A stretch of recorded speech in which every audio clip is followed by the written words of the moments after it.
She thought saving a bleeding stranger's life would make her a hero. Instead, it destroyed everything she'd worked for. Amara Brooks had no idea that 15 minutes of compassion would cost her scholarship, her future, and nearly her life. Because the man she rescued in that soul alley wasn't just anyone. He was Seo Jin-hyun, one of Korea's most feared mafia bosses, and now his enemies know her face, her name, and exactly how to hurt him. What started as a debt of honor became something far more dangerous, an obsession that would either save them both or get them killed. But here's what Amara didn't know. Jin-hyun's last wife died protecting their son, and he swore he'd never let anyone get that close again, until now. Subscribe and tell me in the comments, would you have stopped to help a stranger if you knew it would change your life forever? Amara Brooks pressed her textbook against her chest and ran. The Seoul morning streets blurred past her. Neon signs, food vendors, business people with coffee. Her nursing exam started in 15 minutes. She had exactly 12 minutes to get there.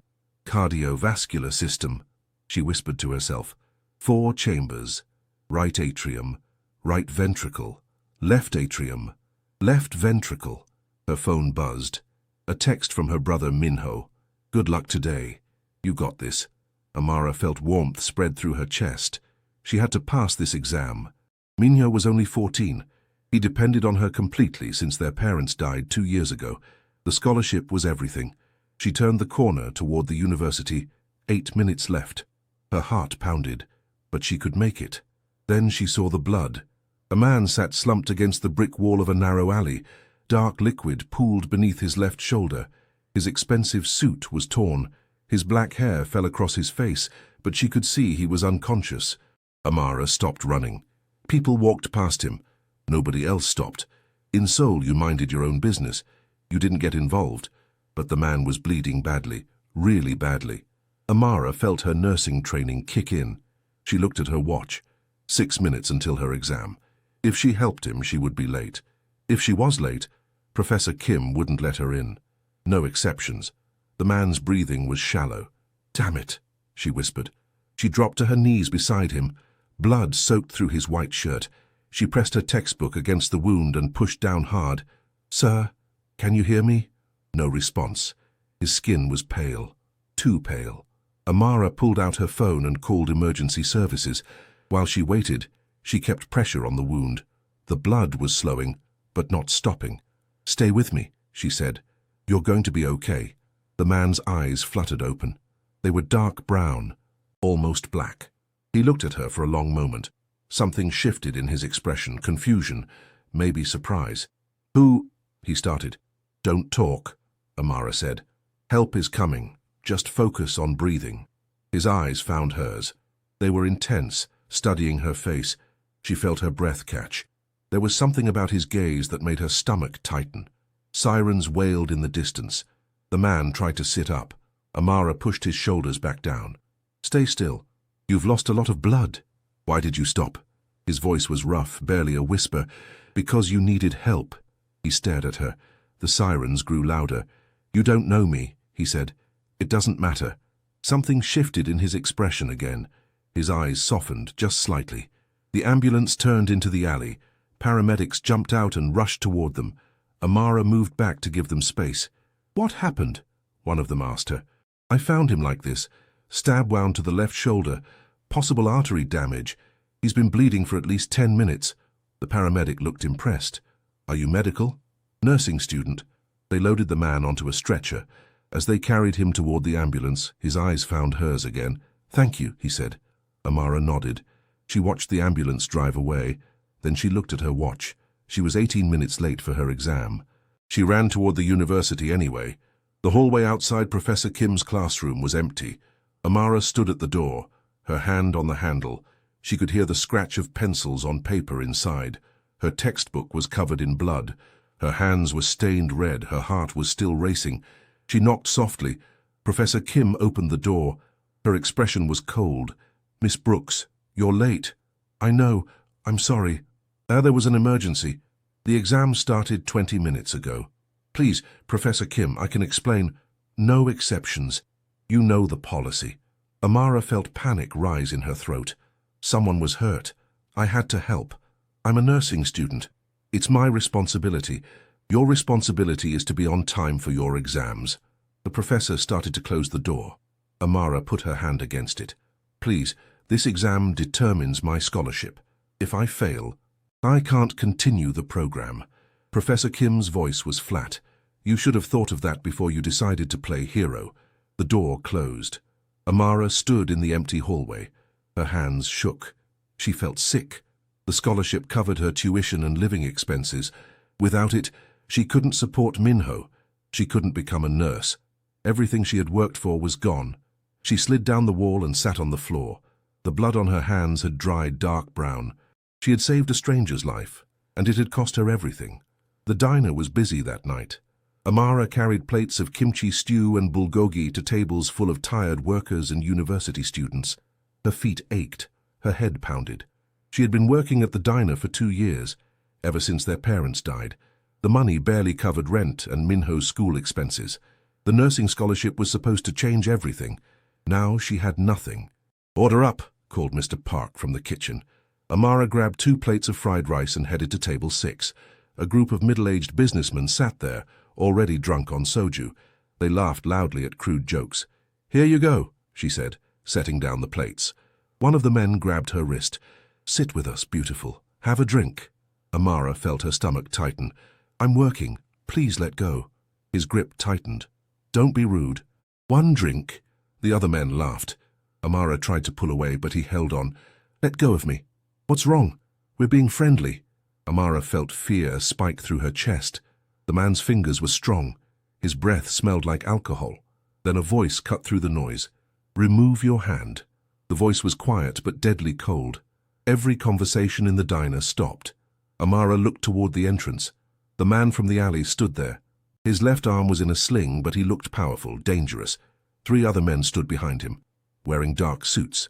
The drunk businessman looked confused. "Who the hell are you?" "Someone who doesn't repeat himself." The man's voice was terrifying. Amara felt goosebumps rise on her arms. The businessman let go of her wrist immediately. The stranger walked toward their table. His movements were controlled, graceful. His eyes never left the drunk man's face. "Joe, apologize to her," he said. "Look, we don't want trouble." "Apologize?" The businessman's hands shook. "I'm sorry. We were just joking around." "Leave."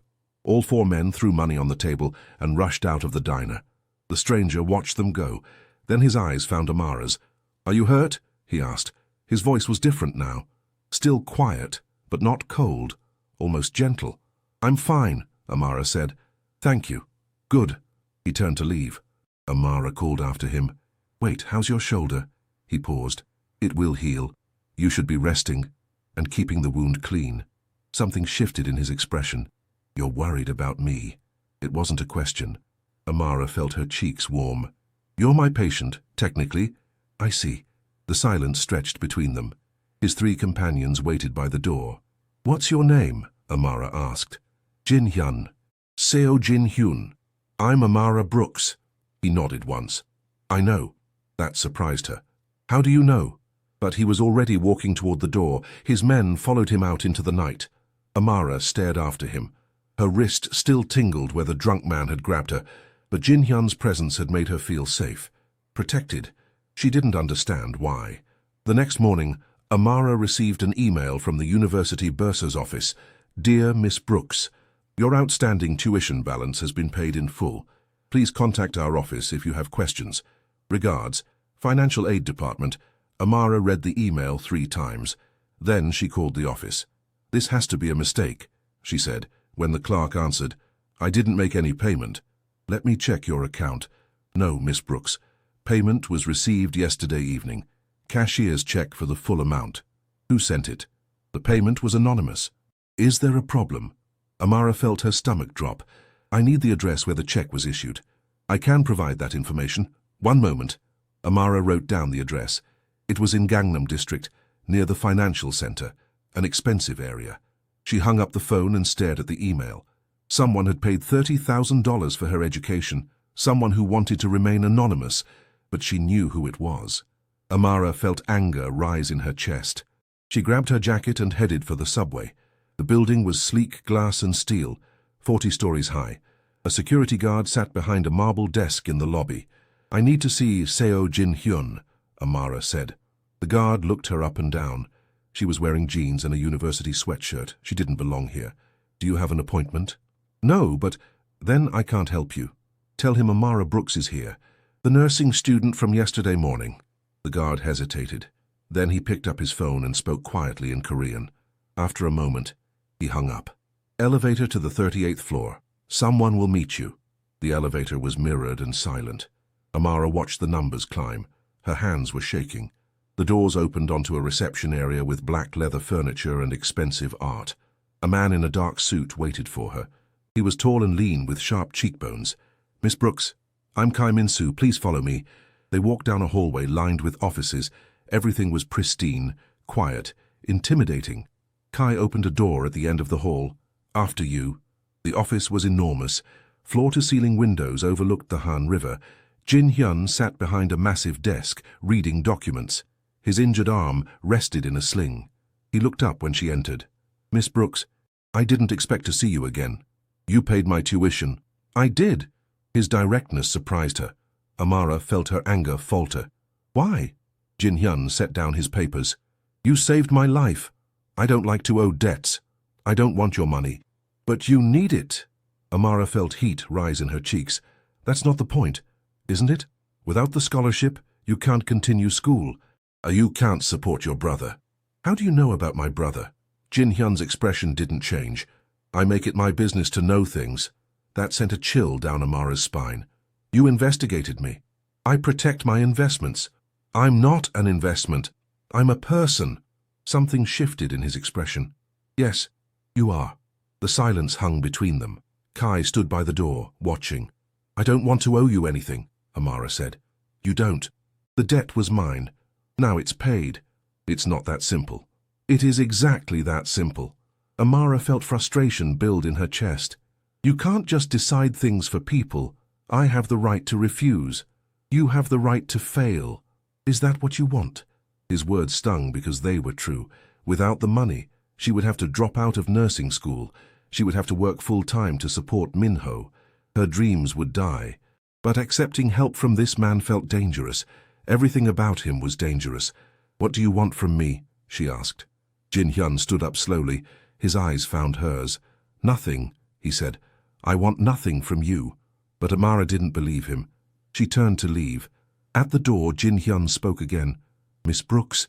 She looked back at him. His expression was serious. Be careful. Someone was watching that night. Watching what? When you helped me. They saw your face. They know who you are. Amara felt cold fear spread through her chest. Who was watching? People who wish me harm. And now, by extension, you. Are you threatening me? I'm warning you. Jin-hyun walked around his desk toward her. His movements were controlled, predatory. Amara's breath caught. You showed kindness to the wrong person, he said. Because that puts you in danger. Then why didn't you warn me before paying my tuition? Because debt must be honored. But now we're even. You can walk away. And if I don't want to walk away? The words surprised her as much as they surprised him. She hadn't meant to say them. Something shifted in Jin-hyun's expression. His eyes darkened. Then you're more foolish than I thought. Amara felt anger flare. Or maybe you're more afraid than you thought. They stared at each other. The tension was electric. Kai cleared his throat. Sir, your next meeting? Cancel it, Jin-hyun said, not looking away from Amara. Sir, cancel all my meetings today. Kai hesitated, then nodded and left the room. The door closed behind him. Why did you really pay my tuition? Amara asked. I told you. To honor a debt. $30,000 for 15 minutes of first aid? It was more than first aid. You stayed with me. You could have called an ambulance and left. Most people would have done the same thing. No, they wouldn't have. His voice was quiet, certain. Amara felt something tighten in her chest. How do you know? Because I've been bleeding in alleys before. You're the first person who ever stopped. The confession hung in the air between them. Amara saw something vulnerable in his expression, quickly hidden. What do you do? She asked. For work, I mean. Business. What kind of business? The kind you don't want to know about. Amara felt her stomach tighten. She had suspected, but hearing him confirm it was different. Are you dangerous? Jin-hyun smiled, but it wasn't warm. Very, Should I be afraid of you? Yes. But you won't hurt me. No, I won't hurt you. How can I trust that? You can't. Amara stared at him. Everything logical told her to leave, to take his money, finish school, and never see him again. But something about him called to her. The vulnerability she had glimpsed, the way he had protected her at the diner. I should go, she said. Yes, you should. But neither of them moved. Amara left the building with more questions than answers. She walked through the busy Gangnam streets, replaying the conversation. Someone was watching that night. The words echoed in her mind. She looked over her shoulder several times, but saw nothing unusual. At the subway station, she bought a ticket and headed toward the platform. The evening rush crowd was thick. People pressed against her from all sides. She found a seat on the train and stared out the window at the city lights. Her reflection looked back at her, tired, confused, scared. What had she gotten herself into? The train stopped at her station. Amara got off and walked toward her apartment building. It was old and cramped, nothing like the gleaming tower where Jin Hyun worked. She climbed 3 flights of stairs to her door. Her keys rattled as she unlocked it. Minho, I'm home. Her brother emerged from the kitchen, smiling. He was tall for 14, with their father's gentle eyes. How was work? He asked. Fine. How was school? Boring. Did you eat dinner? Amara realized she hadn't eaten anything since breakfast. I'll make something. They sat together at the small kitchen table, sharing instant noodles and kimchi. Minho told her about his math test, his friends, his plans for the weekend. Oh, he said suddenly. I forgot to tell you, Professor Kim called. Amara's chopsticks froze halfway to her mouth. What? This afternoon? She said you can retake the exam tomorrow morning. That's impossible. She said no exceptions. She seemed really nice on the phone, said there had been some kind of misunderstanding. Amara felt her stomach tighten. Jin Hyun. He had somehow convinced Professor Kim to let her retake the exam. How much influence did he have? And what did he want in return? Are you okay? Minho asked. You look worried. Amara forced a smile. I'm fine, just thinking about the exam. But she wasn't fine. She was in debt to a dangerous man, and she had no idea what the cost would be. After dinner, she helped Minho with his homework. Then she studied for the exam, reviewing cardiovascular anatomy and pharmacology. Around midnight, she heard a car engine outside. She looked out the window. A black sedan was parked across the street. The windows were tinted dark. She couldn't see who was inside. As she watched, the car pulled away slowly and disappeared around the corner. Amara felt her breath catch. She stood at the window for 10 more minutes, but the car didn't return. Someone was watching that night. Jin Hyun's words echoed in her mind. She checked the locks on the door and closed the curtains, but sleep didn't come easily. The next morning, Amara retook her exam. Professor Kim was polite but distant. She handed Amara the test papers without explanation. You have 2 hours, she said. Amara finished in 90 minutes. The questions were challenging but fair.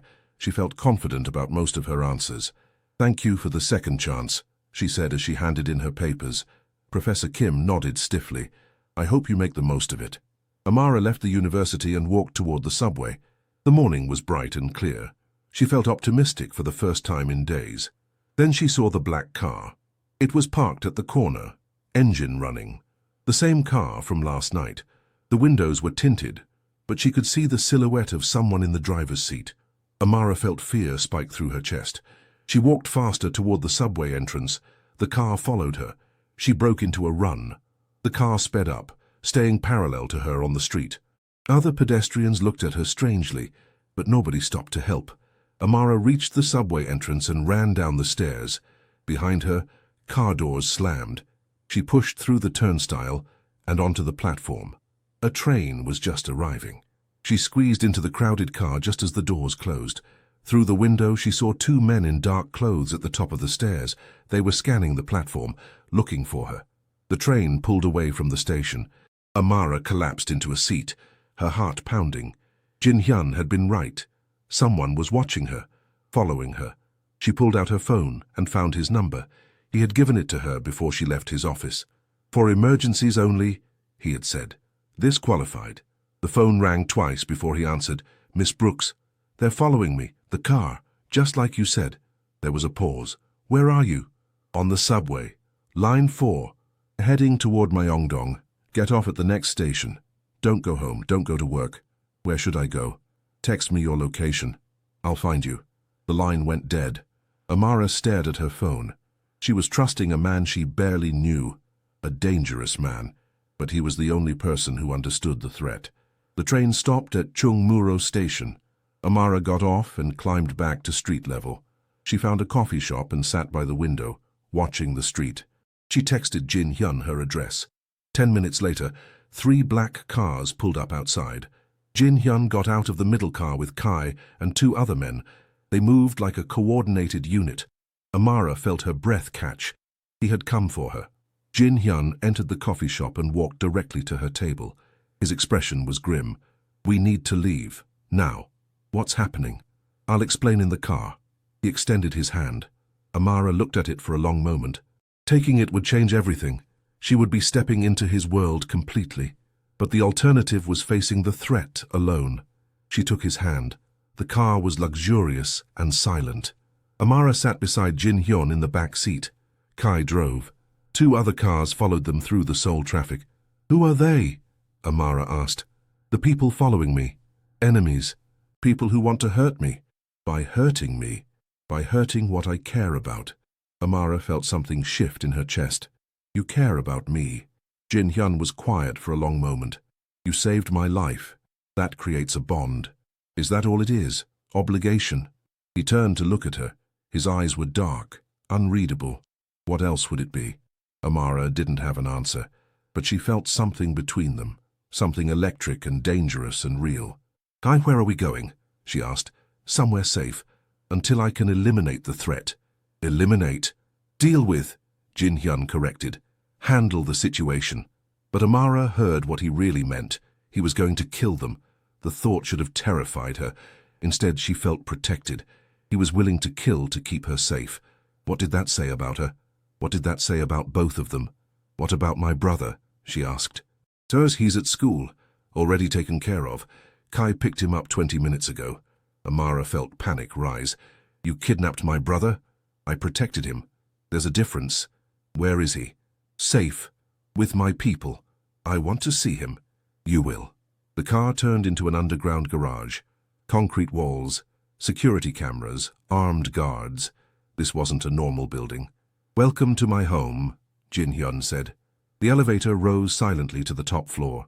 When the doors opened, Amara gasped. The apartment was enormous. Floor-to-ceiling windows overlooked the entire city. Everything was elegant, expensive, pristine. Minho? She called. Nuna. Her brother's voice came from the kitchen. He appeared a moment later, smiling and unhurt. Amara hugged him tightly. Are you okay? Did anyone hurt you? I'm fine. These guys showed up at school and said you sent them. They had ice cream in the car. Ice cream? Chocolate. My favorite. Minho looked confused. Why? Was I supposed to be scared? Amara looked at Jin Hyun. He shrugged. Children respond better to kindness than force. He's not your child to manage. No, he's your responsibility. Which makes him my responsibility. Says who? Says the people trying to kill you both. The words hit her cold. Amara felt her stomach tighten. Kill us. Why would they want to kill Minho? Leverage. Pain. They want to hurt me by hurting what I value. And you value us. Jin Hyun's expression was unreadable. I value debts paid and obligations met. But Amara saw something deeper in his eyes. Something he wasn't saying. How long do we have to stay here? She asked. Until the threat is eliminated. And how long will that take? As long as it takes. Amara felt anger rise.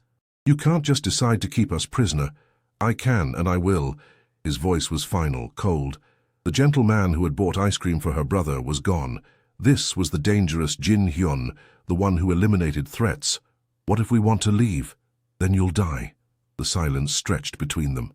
Minho looked back and forth, sensing the tension. Is everything okay? He asked. Amara forced a smile. Everything's fine. We're just going to stay here for a while. Cool. Can I see my room? Kai stepped forward. I'll show you around. He led Minho away, leaving Amara alone with Jin Hyun. You had no right, she said quietly. I had every right. You called me for help.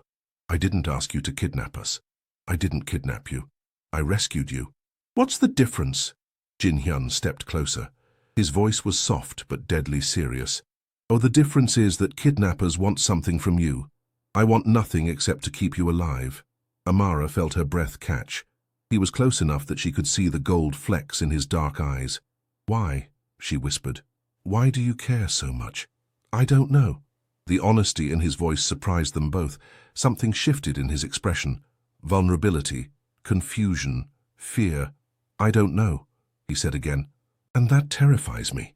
Before Amara could respond, he turned and walked away. She heard his office door close.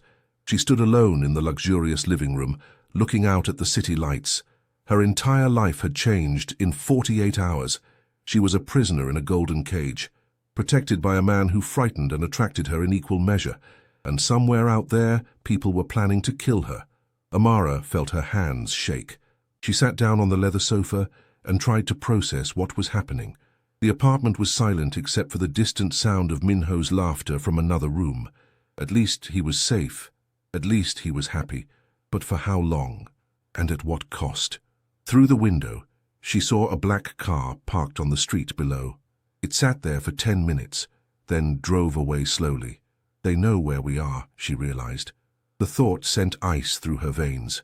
Even here, even with Jin Hyun's protection, they weren't truly safe. The danger was just beginning. 3 days passed in the apartment. Amara felt like a caged bird. Jin Hyun had rules. She couldn't leave without an escort. She couldn't go to work or school. She couldn't contact anyone outside.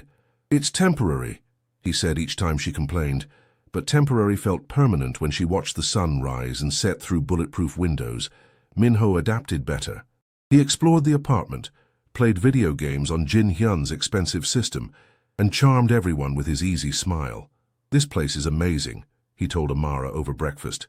Did you see the bathroom? It has a TV in the mirror. We're not guests, Minho. We're prisoners. Protective custody, Kai corrected from the kitchen doorway. Amara felt anger spike. Same thing. No, prisoners want to escape. You should want to survive. His words stung because they were true. Every time she looked out the window, she saw cars that might be watching, people who might be following. Jin Hyun appeared in the doorway, dressed in a dark suit. We're moving. Where? Amara asked. Somewhere more secure. More secure than a fortress? This is an apartment.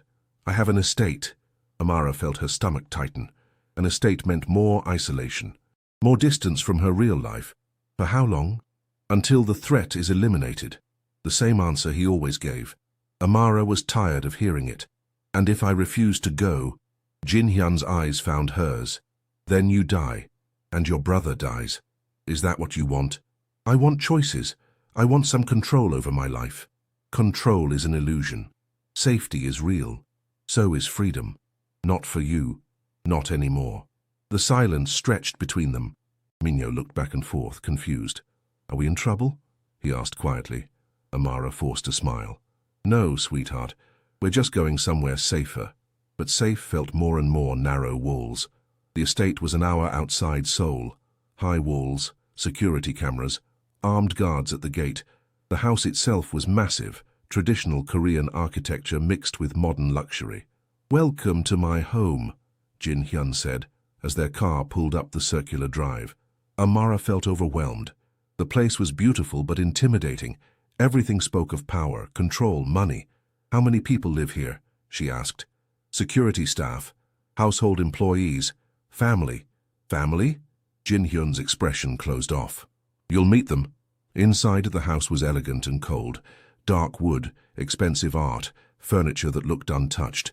Everything perfectly arranged. A woman in her 50s approached them. She wore a simple black dress and had kind eyes. This is Mrs. Jung, Jin Hyun said. She manages the household. Mrs. Jung bowed slightly. Welcome. I've prepared rooms for you and your brother. Thank you, Amara said. Dinner will be served at 7. Please let me know if you need anything. She disappeared down a hallway. Jin Hyun watched her go. She's been with my family for 20 years, he said. You can trust her. Can I trust you? The question slipped out before Amara could stop it. Jin Hyun turned to look at her. What do you think? I think you're dangerous. I think you make decisions for people without asking. I think you're used to getting what you want. All true. Does that answer your question? No. It makes me more confused. Something shifted in his expression. Good. Confusion keeps you careful. I don't want to be careful. I want to live my life. This is your life now. The words hit her cold. Amara felt trapped, suffocated. Show me to my room, she said quietly. Jin Hyun nodded to Mrs. Jung, who had reappeared. The older woman led Amara and Minho upstairs. Your rooms are connected, Mrs. Jung said. The bathroom is shared. If you need anything, press this button. She showed them a panel on the wall with various controls. What's this one for? Minho asked, pointing to a red button. Emergency. It alerts security directly. Amara felt her stomach tighten. Even in their bedrooms, they were under surveillance. Thank you, she said. Mrs. Young left them alone. Amara's room was luxurious, silk bedding, antique furniture, a view of manicured gardens, but the windows didn't open. She noticed that immediately. This is crazy, Minho said from the connecting doorway. My room has a computer and everything. Don't get too comfortable. We're not staying long. Why not? This place is incredible. Because it's not our home. But their real home felt very far away. That evening, they gathered for dinner in a formal dining room. The table could seat 20 people, but only 4 chairs were set. Jin Hyun sat at the head. Amara and Minho sat to his right. The 4th chair remained empty. Where's the rest of your family? Amara asked. Jin Hyun's expression darkened slightly. You'll meet him soon. Halfway through the meal, soft footsteps approached. Amara looked toward the doorway. A small boy stood there. He was maybe 7 years old, with Jin Hyun's dark eyes and serious expression. He wore pajamas and clutched a stuffed rabbit. Yun Woo, Jin Hyun said gently. Come here. The boy approached slowly, his eyes fixed on Amara with curious intensity. This is Amara, Jin Hyun said, and her brother Minho. The boy, Yun Woo, didn't speak. He climbed into the empty chair and stared at his plate. Hi, Amara said softly. It's nice to meet you. Yun Woo looked at her but didn't respond. He doesn't talk much, Minho whispered. Jin Hyun's voice was sharp. He doesn't talk at all. The silence that followed was heavy. Amara felt something tighten in her chest. Is he okay? She asked quietly. He's fine. He chooses not to speak. Since when? Jin Hyun's expression closed off completely. Since his mother died. The words landed heavy in the room. Amara felt her breath catch. Jin Hyun was a widower. This beautiful, silent child had lost his mother. No wonder the house felt so cold. I'm sorry, Amara said. Jin Hyun nodded once. Eat. The food is getting cold. They finished dinner in silence. Yunwoo picked at his rice but didn't eat much. His eyes kept drifting to Amara. After the meal, Jin Hyun stood. Mrs. Jung will show you around tomorrow. Get some rest. He started to leave. Yunwoo slipped out of his chair and followed. Wait, Amara called. Both of them turned back. Would Yunwoo like me to read him a story? Before bed? Jin Hyun's expression shifted. Surprise, uncertainty, something close to hope. He doesn't usually, Jin Hyun started, then stopped. If he wants to. Amara looked at Yunwoo. Would you like that? The boy stared at her for a long moment. Then he nodded once. Jin Hyun's breath caught, almost inaudibly. I have books in my room, Yunwoo said softly. It was the first time Amara had heard his voice. It was small and clear. Jin Hyun looked stunned. His eyes filled with something close to tears. Lead the way, Amara said. Yunwoo's room was full of toys that looked barely used. Books lined one wall, picture books, fairy tales, adventure stories. Which one would you like? Amara asked. Yunwoo pointed to a collection of Korean folk tales. They sat on his bed together. Minho curled up in a chair nearby. Amara opened the book and began to read. Once upon a time there was a tiger who could speak. Yunwoo listened intently. His eyes never left her face. Gradually, he scooted closer until he was leaning against her shoulder. Amara felt her heart clench. This little boy was starving for affection, for normalcy. She finished one story and started another. Yunwoo's breathing grew deeper, more relaxed. One more, he whispered. Of course. By the 3rd story, his eyes were drooping. Minho had fallen asleep in the chair. Time for bed, Amara said softly. Yunwoo nodded. She tucked him under his covers. "Will you read to me tomorrow?" he asked. "If you want me to." "I do," Amara smiled. "Then I will." She turned off the light and gathered the sleeping Minho. In the hallway, she found Jin Hyun waiting. His expression was unreadable in the dim light. "He spoke to you," Jin Hyun said quietly. "Children need connection, safety, love. I give him safety. What about the rest?" Jin Hyun was quiet for a long moment. "I don't know how." The admission was raw, honest. Amara felt something shift in her chest. "You could learn. Could I? Everyone can learn to love better, even dangerous men, especially dangerous men." They stood in the hallway, looking at each other. The space between them felt electric. "Thank you," Jin Hyun said finally, "for making him smile. He's a good boy. He just needs time to heal." "We all do." The words hung in the air. Amara wondered what Jin Hyun was healing from. What had broken him? "Good night," she said softly. "Good night, Amara." It was the first time he had used her name without formality. She felt her breath catch. The next morning, Amara woke to sunlight streaming through her windows. For a moment, she forgot where she was. Then reality settled back in. She was trapped in a mansion with a dangerous man and his broken son, but it didn't feel as terrible as it should have. Mrs. Jung brought her coffee and showed her around the estate. The house had 12 bedrooms, 6 bathrooms, a library, a gym, and an indoor pool. The gardens were immaculate. "How long has Mr. Seo lived here?" Amara asked. "Since he was a child. This was his family home." "And his wife?" Mrs. Jung's expression grew sad. "She was wonderful, kind, gentle. She loved this house." "What happened to her?" Mrs. Jung hesitated. "That's not my story to tell." But Amara could see the pain in her eyes. Whatever had happened was traumatic. They walked through the gardens. Security cameras were everywhere, hidden among the flowers and trees. "Are we prisoners?" Amara asked. "You're protected," Mrs. Jung said carefully. "There's a difference." "Is there?" "Mr. Seo cares about your safety. That's more than most people get." "What do you mean?" Mrs. Jung stopped walking. Her voice was quiet. "He's not usually protective of people. You're special to him. I saved his life. That's all." "No, it's more than that." Amara felt something flutter in her chest. "How do you know?" "I've worked for this family for 20 years. I've never seen him look at anyone the way he looks at you." The words sent heat through Amara's body. She thought about Jin Hyun's intense stare, the way his eyes followed her. "He's complicated," she said. "All good men are."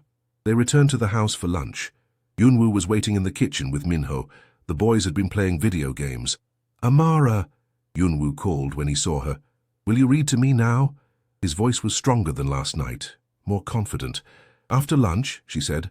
"I promise." They ate together at the kitchen table, more casual than the formal dining room. Yunwoo chattered about his games, his books, his stuffed animals. Jin Hyun appeared in the doorway. He watched his son talk animatedly, wonder clear on his face. "I haven't heard him talk this much in 2 years, he said quietly. "Children heal when they feel safe," Amara said. "He's always been safe." Safe from harm isn't the same as safe to be himself. Jin Hyun considered this. What's the difference? Love, acceptance, room to make mistakes. I don't want him to make mistakes. Mistakes get people killed in my world. He's 7 years old. He needs to be a child. Something shifted in Jin Hyun's expression. Conflict, fear, longing. "I don't know how to let him be vulnerable," he said.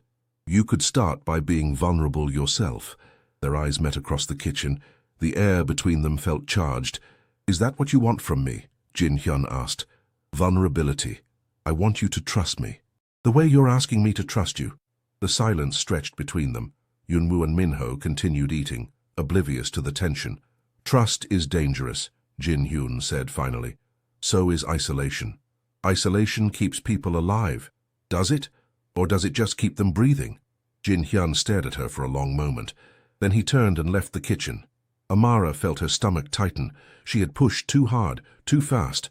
But something about this place, this family, called to her protective instincts. They were all broken in different ways. Maybe they could heal each other. That evening, Amara read to Yunwoo again. This time, Jin Hyun lingered in the doorway, listening. She told the story of a lonely king who built walls around his heart to protect himself. The walls grew so high that no one could reach him. not even the people who loved him. What happened to the king? Yunwu asked. He had to decide, stay safe and alone or tear down the walls and risk being hurt again. What did he choose? Amara glanced at Jin Hyun. His expression was unreadable. He chose love, she said, because he realized that being safe wasn't the same as being happy. Yunwu nodded solemnly. I like that story. Me too. She tucked him into bed and kissed his forehead. He smiled sleepily. In the hallway, Jin Hyun waited for her again. Was that story for him or for me? He asked. Both neither, I don't know. They walked toward the main staircase. The house was quiet around them. Tell me about her, Amara said suddenly. Your wife. Jin Hyun stopped walking. His expression closed off. Why? Because she was important to you, because she was Yunwu's mother, because her loss is still hurting both of you. Some things are better left buried. Are they? Or do they just rot underground? Jin Hyun's eyes flashed with something, anger, pain, fear. You think you understand my life. I think you're scared of letting anyone close enough to understand it. I'm scared of getting people killed. The words came out harsh, raw. Jin Hyun looked shocked that he had said them. Amara felt her breath catch. Is that what happened to her? Jin Hyun was quiet for a long moment. When he spoke, his voice was barely a whisper. She died because she loved me. The pain in his voice was devastating. Amara felt her heart clench. What happened? We were attacked. At home. I was in my office when they came. Jin Hyun's hands clenched into fists. His breathing grew shallow. She could have run, hidden, saved herself. But she didn't. She went to protect Yunwu. She put her body between our son and a man with a gun. Amara felt tears sting her eyes. Jin Hyun, she died in my arms, on the floor of his bedroom, while he watched. The confession broke something open in him. Jin Hyun's voice cracked. He hasn't been the same since. Neither have I. Amara stepped closer. It wasn't your fault, wasn't it? She died because of who I am, what I do. She died because she loved her son. That was her choice. A choice she wouldn't have had to make if she had never met me. The self-hatred in his voice was crushing. Amara reached out without thinking and touched his arm. Jin Hyun froze at the contact. You can't change what happened, she said softly, but you can choose how to honor her memory. How? By loving your son, by letting him heal, by letting yourself heal. Jin Hyun looked down at her hand on his arm. Something shifted in his expression. You're asking me to risk caring again. I'm asking you to live again. They stood in the darkened hallway, her hand warm on his arm. The silence stretched between them. What if I lose you too? He whispered. The question hung in the air. Amara felt her heart race. What if you don't? Jin Hyun's eyes found hers. They were dark with pain and longing and fear. Amara. Before he could finish the thought, Kai appeared at the top of the stairs. Sir, we need to talk. The spell broke. Jin Hyun stepped back, his expression closing off again. What is it? We've identified the threat. It's Ryu Daishim. Amara saw Jin Hyun's entire body tense.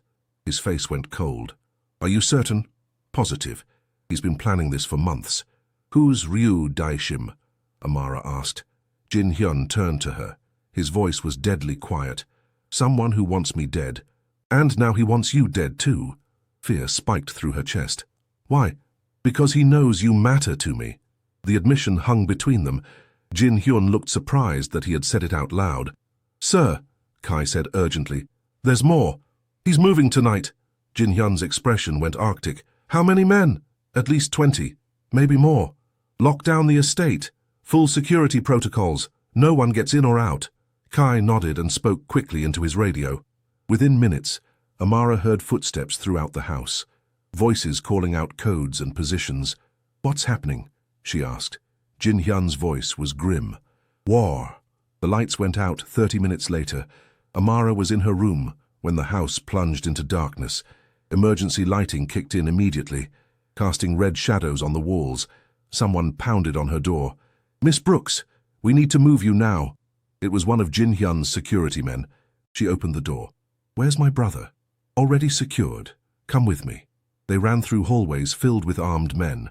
The house felt transformed, no longer elegant, but military. Where are we going? Safe room, underground. They reached a hidden door behind a bookshelf. The man pushed it open, revealing stairs leading down into darkness. Hurry! Amara descended into a basement she hadn't known existed. The space was large and well-equipped, monitors showing security cameras, communication equipment, weapons racks. Minho and Yunwoo sat on a couch in the corner. Mrs. Jung was with them, looking calm but alert. "Nuna!" Minho called when he saw her. She hugged him tightly. "Are you okay?" "I'm fine. This is just a security drill, right?" Before she could answer, Jin Hyun appeared on the stairs. He moved quickly, purposefully. His injured arm was out of the sling. He must have healed faster than expected. "Status report," he called to someone at the monitors. 23 men confirmed. They've breached the outer perimeter. Jin Hyun's jaw tightened. "Time to inner perimeter. 8 minutes, maybe less." Amara felt cold fear spread through her chest. This was really happening. "Jin Hyun," she called. He turned to her. His expression was dangerous, predatory. "Stay here. Don't leave this room no matter what you hear. What are you going to do? End this." He started toward a weapons rack. Amara grabbed his arm. "Don't. Please. They came to my home. They threatened my family. Violence won't solve anything." Jin Hyun's eyes were cold. "Violence solves everything. That's the only language they understand." "What about Yunwoo? You want him to lose another parent?" Jin Hyun paused. His eyes flicked toward his son. "I want him to be safe." "Then stay alive." The monitors crackled. "Sir, they're at the house, moving through the first floor." Jin Hyun looked torn. Duty warred with love in his expression. "I have to go." "No, you have to stay. Let your men handle it. They came for you. This is my responsibility." "Our responsibility," Amara said. "We're in this together." Something shifted in Jin Hyun's expression. The coldness cracked slightly. "Together, if you want. If you trust me." The silence stretched between them. Above, they could hear footsteps, shouts, the sound of breaking glass. Jin Hyun made his choice. He stepped away from the weapons. "How long can we hold them off?" he asked his men. "As long as necessary, sir. They won't get down here." "Good. Then we wait." He sat down beside Amara on the couch. His presence was warm, reassuring. "You chose us," she said quietly. "I chose you." The words sent heat through her body. Amara felt her breath catch. "Jin Hyun." Before she could finish, explosions echoed above them. The ceiling shook. Dust rained down. Yunwoo whimpered and pressed against Amara's side. She wrapped her arms around him. "It's okay," she whispered. "We're safe." But as the battle raged above them, Amara wondered if any of them would be safe ever again. Jin Hyun's hand found hers in the darkness. His fingers interlaced with hers. "Whatever happens," he said quietly, "I want you to know you changed everything." "What do you mean?" "You made me remember what I was fighting for." The words hung between them as the world exploded above their heads, and in the red emergency light, Amara realized she was falling for a man who might not live to see morning. The battle above lasted 2 hours. Amara held Yunwoo and Minho close while explosions shook the house. Jin Hyun stayed beside them, his hand never leaving hers. His presence was steady, calm, but she could see the tension in his shoulders, the way his jaw clenched with each crash from upstairs. "Status," he called to the monitors. "Perimeter secured, sir. Hostiles eliminated." "All of them?" 17 confirmed down, 6 escaped. Jin Hyun's expression darkened. "Ryu?" "Escaped, but we wounded him." "He won't get far." Amara felt Jin Hyun's hand tighten on hers. His voice was deadly quiet. "Find him." "Sir, perhaps we should focus on— Find him tonight. This ends now." The man nodded and spoke rapidly into his radio. Within minutes, Amara heard vehicles starting outside. "You're going after him," she said. "Yes." "Let your men handle it." Jin Hyun turned to look at her. His eyes were dark with fury. "He came to my home. He threatened my son. My family." "Jin Hyun, please. This is who I am, Amara. This is what I do." He stood up, moving toward the weapons rack again. Amara followed him. "And what if something happens to you? What happens to Unwoo then?" Jin Hyun paused, his shoulders tensed. "He'll be taken care of." "By who? Strangers?" "Staff. By people who understand this life. He needs his father." Jin Hyun spun around. His expression was raw, desperate. "I can't protect him if Ryu is alive. Don't you understand? This man killed my wife and he'll keep coming until we're all dead." The pain in his voice was devastating. Amara felt her heart clench. Then let me help. How? I don't know, but we're stronger together than apart. Jin Hyun stared at her for a long moment. Something shifted in his expression. Do you want to come with me? If that's what it takes to keep us together. The silence stretched between them. Above, she could hear his men moving through the house, checking for damage. It's dangerous, Jin Hyun said finally. Everything about this is dangerous. You could be killed. I could be killed staying here too. Jin Hyun's breath caught. He reached out and touched her face gently. Why are you willing to risk this? Because Yunwoo needs his father, and I... She stopped herself before she could finish the thought. You what? I need you to come back alive. The words hung in the air between them. Jin Hyun's eyes darkened. Amara. Before he could say more, Kai appeared on the stairs. Sir, we've located Ryu. He's at the old warehouse district. Wounded but mobile. Jin Hyun's expression went cold again. How many men does he have left? Unknown, but not many. Jin Hyun nodded. Prep 2 teams. Full gear. And the family? They stay here. Double the guard. He turned to Amara. I have to go. I know. If something happens, nothing will happen. If it does... Amara stepped closer and pressed her fingers to his lips. Come back to us. That's all I ask. Jin Hyun closed his eyes. When he opened them, they were filled with something she had never seen before. Hope. I will. He kissed her forehead gently, then turned and walked up the stairs. Amara watched him go, her heart pounding. Mrs. Jung appeared beside her. He'll be fine. He always comes back. Does he? He has something to come back for now. 3 hours later, Jin Hyun returned. Amara was reading to Eunwoo in the living room when she heard vehicles in the driveway. The little boy perked up immediately. Papa's home, he said. They ran to the window. Black cars were pulling up to the house. Armed men got out, moving efficiently. Then Jin Hyun emerged from the lead car. He was alive, whole, but covered in blood. Amara felt her breath catch. Stay here with Minho and Mrs. Jung. Is Papa hurt? Yunwoo asked, worried. I don't know. Let me check. She ran outside. Jin Hyun was walking slowly toward the house, supported slightly by Kai. Are you hurt? She called. Jin Hyun looked up. His expression was tired but relieved. It's over. The blood. Not all of it's mine, but some of it was. Amara could see dark stains on his shirt, the way he favored his left side. You're wounded. It's nothing serious. Let me be the judge of that. She moved to his other side, helping Kai support him. Jin Hyun tensed at her touch. I'm fine. You're bleeding. That's not fine. They helped him into the house. Yunwoo ran toward them, his face bright with relief. Papa! Jin Hyun knelt down carefully and hugged his son. Amara saw him wince. I'm home, he said softly. Everything's okay now. You're hurt, Yunwoo said, touching the blood on Jin Hyun's shirt. Just a scratch. Nothing serious. But when Jin Hyun tried to stand, his legs gave out slightly. Amara caught him. Bedroom. Now, Amara, don't argue with me. Something in her voice made him obey. They made it to his bedroom on the 2nd floor. Amara had never been inside before. It was austere, masculine, dark furniture, minimal decoration, a large bed with black sheets. Shirt off, she said. I'm fine. Shirt off. Jin Hyun sighed and pulled off his bloody shirt. Amara gasped. A deep gash ran along his ribs. It was still bleeding steadily. This needs stitches. Mrs. Jung can... I'm handling it. Amara went to his bathroom and gathered supplies. Towels, antiseptic, anything that might help. When she returned, Jin Hyun was sitting on the edge of the bed, looking exhausted. Lie down, she said. I'm fine sitting up. You've lost blood. Lie down before you fall down. She pressed him back against the pillows.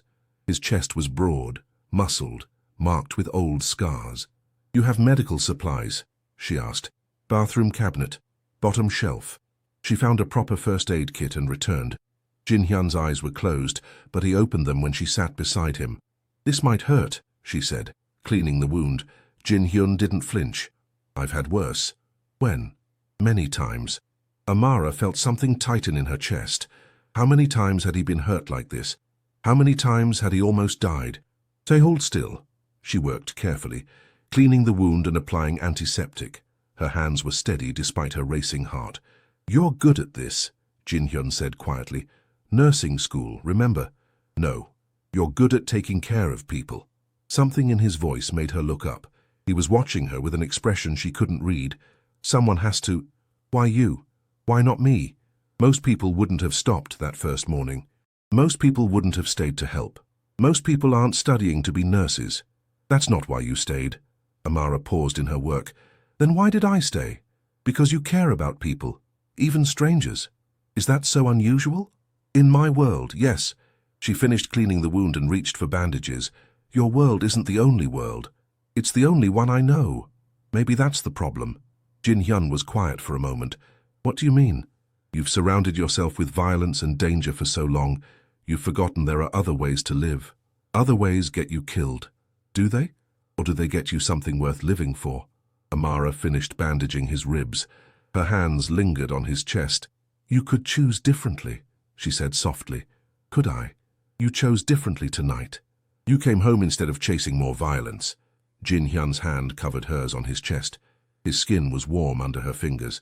I came home because you asked me to. And I realized I wanted to. The admission hung between them. Amara felt her breath catch. Jin Hyun. I've been thinking about what you said, about vulnerability, about trust. His voice was quiet, uncertain. What about it? I think I'm ready to try. Something shifted in the air between them. Amara felt her heart race. What does that mean? Jin Hyun sat up slowly, careful of his injury. His face was close to hers. It means I don't want to lose you. You don't have to lose me, don't I? My life is dangerous. People around me get hurt. People around you also get protected, loved. The word loved hung in the air. Jin Hyun's eyes darkened. Is that what this is? Amara felt her breath catch. I don't know. What do you think? I think I've never felt this way about anyone except my wife. Are you scared? Terrified? Me too. They stared at each other in the dim light. The space between them felt electric. Amara, Jin Hyun whispered. Yes, I need you to know something. What? You changed everything. You and Unwoo. You brought light back into this house. Amara felt tears sting her eyes. Jin Hyun, I love you. The words came out quiet, certain. Amara felt her world shift. I love you too. Jin Hyun's breath caught. Do you mean that? Yes. He reached up and touched her face gently. His thumb traced her cheek. Are you sure? Because once you choose this, choose me. There's no going back, I'm sure. My world is dangerous. I know. People will always be trying to hurt me. Hurt us. We'll face it together. Together. If you want. Jin Hyun's eyes searched her face. What I want is impossible. What do you want? A normal life. A family. You. That's not impossible, isn't it? Amara leaned closer. We make our own normal. Jin Hyun's hand slipped behind her neck. His eyes dropped to her lips. Amara, kiss me. He did. His lips were gentle at first, questioning. Then she kissed him back and everything changed. Heat flooded through her body. Her hands tangled in his hair. He pulled her closer, careful of his injury. The kiss was desperate, hungry, full of weeks of tension and longing. When they broke apart, both were breathing hard. I've wanted to do that since the first night, Jin Hyun said. Which night? Every night since I met you. Amara smiled. Then why didn't you? Because I was scared of wanting something I couldn't protect. And now I'm more scared of not having it. He kissed her again, softer this time, like he was memorizing the feel of her lips. Stay with me tonight, he whispered against her mouth, just to make sure you don't reopen your wound. Just for that. But they both knew it was more than that. Amara curled up beside him carefully. Jin Hyun's arm wrapped around her, holding her close. Are you sure about this? He asked quietly. About us? Are you? I've never been sure about anything in my life, except this. Amara felt warmth spread through her chest. Then that's enough. She woke to sunlight streaming through the windows. For a moment, she forgot where she was. Then she felt the warm body beside her. Jin Hyun was watching her, his expression soft. Good morning, and he said. Good morning. How do you feel? Better. Your wound? Healing. Thanks to you. Amara smiled. That's what I'm here for. Is it? Among other things. Jin Hyun leaned over and kissed her forehead. I could get used to this. What? Waking up next to you. Heat flooded through her. Jin Hyun. Too fast. No, not too fast. A knock on the door interrupted them. Yunwoo's voice came through the wood. "Papa, are you awake?" Jin-hyun smiled. "Come in." The door opened, and Yunwoo bounded in, followed more slowly by Minho. "How are you feeling?" Yunwoo asked, climbing onto the bed. "Much better. Amara took good care of you." "Very good care." Yunwoo looked back and forth between them. Something shifted in his expression. Understanding. Hope. "Are you going to stay now?" he asked Amara. "Do you want me to?" "Yes, forever." Amara felt her heart clench. "Forever is a long time." "Not long enough," Jin-hyun said quietly. Their eyes met over Eunwoo's head. The promise was there, unspoken but real. "Can we have breakfast together?" Minho asked. "As a family." The word family hung in the air. Amara felt tears prick her eyes. "Yes," Jin-hyun said, "as a family." 6 months later, Amara woke to the smell of coffee and the sound of laughter from downstairs. She smiled and stretched, enjoying the warmth of the morning sun. The bedroom she shared with Jin-hyun was bright and welcoming now. She had added color, soft pillows, fresh flowers, photos of their small family, photos of the life they had built together. She found her robe and headed downstairs. In the kitchen, Jin-hyun was making pancakes while Eunwoo and Minho set the table. "Good morning," she said, wrapping her arms around Jin-hyun's waist from behind. "Good morning, beautiful."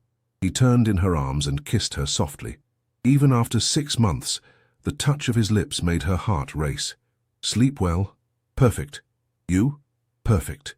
It had become their morning ritual, small confirmations that they were both still there, still whole, still together. "Amara!" Eunwoo called. "Come see what I drew." She went to admire his latest artwork, a picture of the 4 of them standing in front of the house, stick figures holding hands. "It's beautiful," she said. "It's our family." The words still made her heart clench. After everything they had been through, they were a family. Breakfast was loud and chaotic. Eunwoo chattered about his upcoming school play. Minho talked about his friends, his classes, his plans for the weekend. Normal things, beautiful, ordinary things. After the boys left for school, Amara and Jin-hyun lingered over coffee. "I have something for you," he said. "What's the occasion?" "Do I need an occasion to give you something?" He pulled a small velvet box from his pocket. Amara's breath caught. "Jin-hyun, open it." Inside was a simple diamond ring, beautiful, elegant, perfect. "Marry me," he said. It wasn't a question. It was a statement, a promise, a choice. "Yes," she said without hesitation. "Yes, yes." Jin-hyun slipped the ring onto her finger. It fit perfectly. "How long have you been planning this?" she asked. "Since the night you stayed with me, since you chose us over safety. This is safety. This is home." Jin-hyun cupped her face in his hands. "I love you. I love you too." He kissed her deeply, passionately. When they broke apart, both were breathing hard. "Mrs. Jung is going to want to plan a huge wedding," Amara said. "Let her. She deserves some joy. And you, what do you deserve?" "You, this, forever." Amara smiled. "Forever. Sounds perfect." That evening, they gathered in the living room as a family. Eunwoo was reading aloud from one of his favorite books. His voice was confident, clear, full of life. Minho sat beside him, occasionally helping with difficult words. The brothers had bonded completely over the past 6 months. Jin-hyun sat with his arm around Amara, watching his son with wonder in his eyes. "He's happy," Amara said quietly. "We all are." "Are you? Really?" Jin-hyun turned to look at her. His eyes were warm, peaceful. "I never thought I could be this happy again." "What changed?" You showed me that love isn't weakness, it's strength. And you showed me that protection isn't prison. It's care." They watched their boys read together. The house was full of warmth, laughter, love, everything Jin-hyun had thought was impossible. "No regrets?" he asked. "None. You. Only that it took me so long to find you." Amara leaned against his shoulder. "We found each other when we needed to. In an alley, with you saving my life. We saved each other." Jin-hyun kissed the top of her head. "What do you think happens now? Now we live. We love. We build something beautiful together.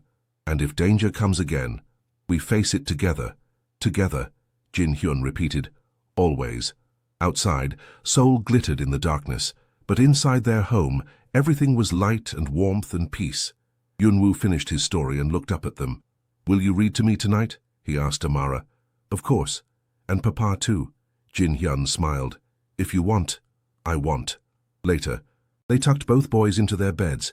Yunwoo was sleepy and content. "I'm glad you stayed out," he said to Amara. "Me too." "Will you always stay?" "Always. Promise?" "Promise?" He smiled and closed his eyes. Within minutes, he was asleep. In the hallway, Jin Hyun took her hand. "Ready for forever?" he asked. Amara looked at him, this dangerous, gentle, broken, healed man who had become her everything. "With you? I'm ready for anything." They walked toward their bedroom together. Behind them, the house settled into peaceful quiet, a home filled with love, a family built from choice and courage and hope, everything they had fought for, everything they had chosen. Amara looked at him. He smiled. They were finally home.